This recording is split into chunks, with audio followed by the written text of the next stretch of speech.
Good morning, students.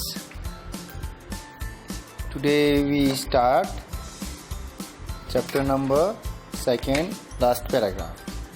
Let's begin. कल हमने बेटा इसका बहुत सा पार्ट जो है हमने रीड कर लिया है।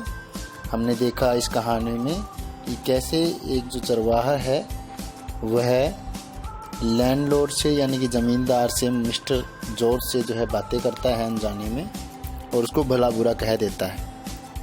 और फिर मिस्टर जॉर्ज जो हैं वो उनको घर पर इनवाइट करते हैं और अपने एक नौकर से सर्वेंट से कहते हैं कि इस बच्चे को जो है कोड़े लगाओ। और जो है चरवाहा है वह उससे तेज़ निकलता है, शातिर होता है, चतुर होता है और वह उसके नौकर को जो है कोड़े लगाकर व्हिप कर करके ठीक है और जाता है।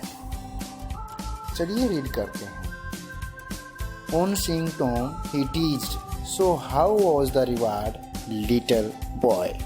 तो कहता है कि जैसे ही वह टॉम को देखता है तो वह उसे चिढ़ाते हुए बोलता है कि खातिरदारी कैसी लगी छोटे बच्चे।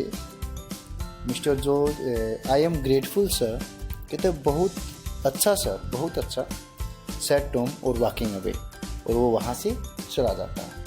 Mister George was feeling quite happy, और मिस्टर जॉर्ज जो है वह यह सोच करके खुश हो रहे होते हैं अनटिल जब तक he saw the servant rushing out in A terrible condition, और जब तक कि वह यह नहीं देख पाते कि उनका जो सर्वेंट है वह एक बुरी हालत में है।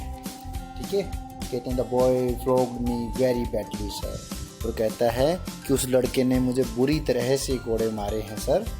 फ्लॉग्ड बच्चे व्हिप करना, WIP, व्हिप का मतलब होता है ना कोड़े मारना, वैसे ही इसका भी सेम मीनिंग है। फ्लॉग मीन्स कोड़े मारना। कहता है कि उस लड़के ने मुझे बहुत बुरी तरह से कोड़े मारे हैं, बहुत बुरी तरह से पीटा है श्रीमान।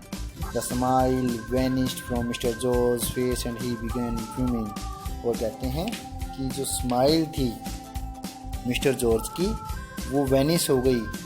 वैनिश का मतलब क्या हो जाना है भाई, साफ हो जाना। ठीक है ना, वैनिश का मतलब होता है साफ हो जाना, यानी कि वो हंस रहे थे, वो जो स्माइल उनके फेस पे आ रही थी वो स्माइल जो है अब चिंता की लकीर में तब्दील हो जाती है, बदल जाती है। तो कहते हैं ओ हाउ क्लेवर ऑफ हिम, कि वह कितना चतुर है। सेड द लैंडलॉर्ड, और जमींदार यह कहता है he is manage to be fool, और कहता है कि उसने अब भी मुझे जो है, बी फूल का मतलब होता है बेटा पागल बना देना, धोखाधड़ी करना या मूर्ख बना देना।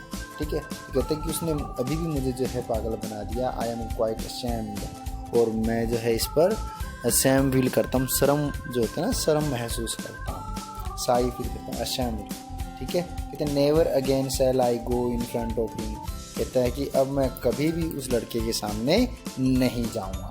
Thus Tom saved himself and his family from the clutches of the landlord, तो कहते हैं इस प्रकार जो टॉम है वह अपने आप को और अपने पूरे परिवार को उस ज़मींदार के जो अत्याचार हैं उससे बचा लेता है। बेटा ये थे जो हमारी पोएम जो हमने रीड की है, और इसके कुछ जो वर्ड मीनिंग हम देख रहे हैं वो भी देख लेते हैं। स्प्रिंग का मतलब होता है बेटा बसंत ऋतु। ठीक है ना, 4 सीज़न होते हैं, उन 4 सीज़न में से एक सीज़न होता है हमारा बसंत। ठीक है, तो ये स्प्रिंग जो है बसंत ऋतु के लिए होता है। हिंदी में इसका जो वर्ड मीनिंग है नेम ऑफ ए सीजन। ठीक है ना, बसंत ऋतु। Shepherd, one who rears goats and sheeps, आपको मैंने बताया कि शेफर्ड जो होते हैं वो चरवाहों को कहा जाता है, कि उन व्यक्तियों को जो भेड़ और बकरियों को जो है रखते हैं और उनको बाहर लेकर के जाते हैं मैदान में चराने के लिए, है ना। मीनवाइल, इसी बीच या इतने में बेटा कि ये जैसे कोई काम कर रहे हैं और उसी दौरान कुछ और जो है काम हो रहा है तो उसको बोलते हैं ना इसी बीच। ठीक है, टेरिबल और हॉरिबल का मतलब होता है बेटा भयानक, डरावना। बिफूल, जैसे ही मैंने आपको बताया, बेवकूफ़ बनाना या फिर मूर्ख बनाना। ठीक है, तो आज हम इतना ही करेंगे। Thank you so much for listening it carefully. Thank you, bye bye, stay home, stay safe.